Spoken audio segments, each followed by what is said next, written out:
Il a observé cette alternance de près avec un double regard, celui du journaliste et puis celui du politique.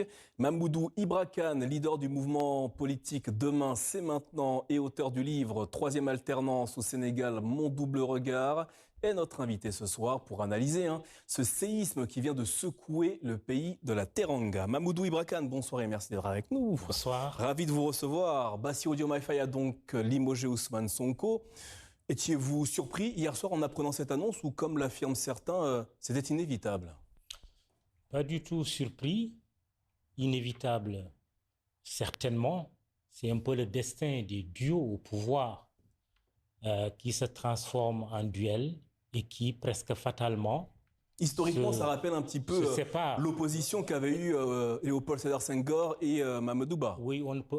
Mamadou Dia. On ne peut pas s'empêcher de penser à ce duo au tout début des indépendances qui n'a pu exercer le pouvoir ensemble que le temps d'une rose. 2 années, c'est le cas entre Bassirou Diomaye Faye et Ousmane Sonko. Donc, c'est un duel finalement qui s'est transformé à la tête de l'État, contrairement à ce qu'ils avaient dit aux Sénégalais.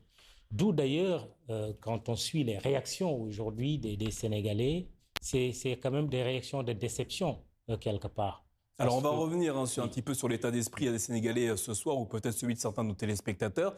Mais avant, une question s'impose après ce limogeage. Qui gouvernait le Sénégal depuis avril 2024 ? Bassirou Diomaye Faye ou Ousmane Sonko ?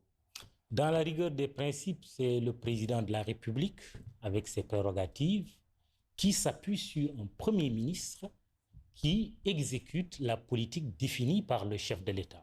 De ce point de vue, il ne devrait pas y avoir de problème. Mais on ne peut pas non plus nier la personnalité d'Ousmane Sonko, très populaire, qui était attendu par beaucoup de Sénégalais en 2024 parce qu'étant le favori, sa candidature n'a pas été validée.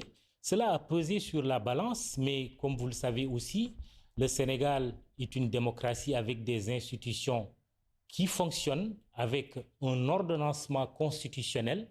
Et je crois qu'ils n'ont pas pu, ou en tout cas su, gérer ces divergences d'approche, et d'où l'éclatement auquel nous assistons depuis hier. Le duo Diomaye-Sonko est donc arrivé au pouvoir ensemble, porté par un immense espoir populaire au Sénégal. Est-ce qu'on peut dire ce soir que cet espoir est trahi, ou est-ce qu'il est tout simplement mis à l'épreuve du pouvoir? Moi, je dirais qu'il est trahi, parce que au-delà de l'espoir, il y a surtout les engagements pris par le président Bassirou Diomaye Faye et son premier ministre Ousmane Sonko. Par rapport à l'emploi, hier, lors de son intervention à l'Assemblée nationale, on a entendu le premier ministre dire qu'il faut encore nous laisser un peu de temps pour qu'on puisse régler la question de l'emploi.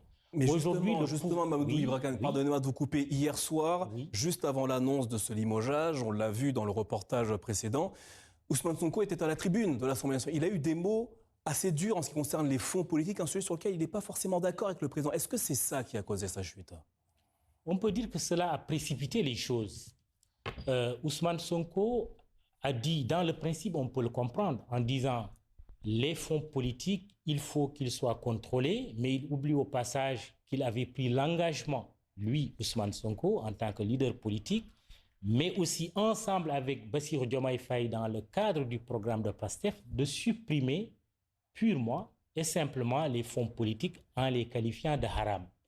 Hier, il dit, oui, j'ai dit au chef de l'État, il faut que ces fonds soient contrôlés. Apparemment, le président n'est pas de cet avis et j'espère qu'il entendra raison. Mais on a entendu Ousmane Sonko faire un aveu alors qu'il avait nié jusque-là qu'il était lui-même, en tant que Premier ministre, bénéficiaire de ces fonds politiques. Il a dit aux Sénégalais qu'il avait aussi des fonds politiques d'un montant de 1,7 milliard et quelques millions de francs CFA. Moi, je pense que dans le principe, ces fonds politiques qui ne sont pas une nouveauté, qui datent de l'époque de Senghor jusqu'à maintenant, ont toujours fait l'objet d'un débat intense Comment faire pour les contrôler? Est-ce que la Cour des comptes devrait éplucher ses comptes? Et c'est un débat qui n'est pas achevé et qui a précipité la séparation aujourd'hui. Ousmane Sonko n'est plus Premier ministre, mais il reste chef de file du PASTEF, le parti majoritaire à l'Assemblée nationale. Est-ce que Bassirou Diomaye Faye peut d'une certaine manière se retrouver dans une forme de cohabitation si il venait à gouverner contre le PASTEF aujourd'hui? Bon, le Premier ministre Ousmane Sonko, ou l'ex-Premier ministre, a dit c'est le temps de la cohabitation douce. La décision d'autorité prise par le chef de l'État montre qu'il n'est pas dans ses dispositions. Il a annoncé la couleur, d'ailleurs, il y a quelques jours dans une interview, en disant Ousmane Sonko est Premier ministre parce qu'il bénéficie encore, j'insiste bien sur le encore, de ma confiance. Le jour où il n'aura plus cette confiance, c'est un décret qui va le changer pour nommer un nouveau Premier ministre. Je crois que cette décision d'autorité laisse supposer que Bassirou Diomaye Faye a à cœur de prendre les commandes du pays, de très rapidement former un nouveau gouvernement pour attaquer de front les attentes des Sénégalais qui sont immenses, un pouvoir d'achat qui fond comme beurre au soleil, il faut le dire, et le ministre des Finances vient d'annoncer, avec les effets de la crise au Moyen-Orient, on risque d'arriver à presque 1000 milliards de francs CFA en termes de subventions supportées par les caisses de l'État, ce qui est quand même une somme colossale. Mamoudou Ibra Kane, merci infiniment d'avoir répondu à nos questions ce soir, au lendemain donc du limogeage du Premier ministre Ousmane Sonko au Sénégal par le président de la République, Bassirou Diomaye Faye. Merci à vous. C'est moi qui vous remercie.